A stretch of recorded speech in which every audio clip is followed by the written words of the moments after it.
Mr. Chair. Namaste. Namaste. For the new chair, namaste. Namaste. Congratulations to Harshvardhan for taking the chair.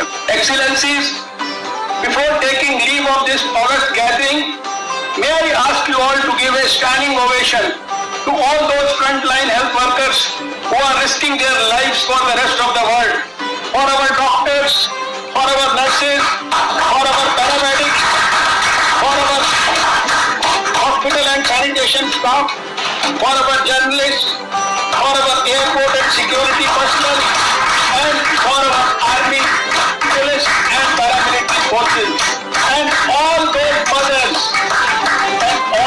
mothers of the COVID warriors who let their children take the risk of stepping out.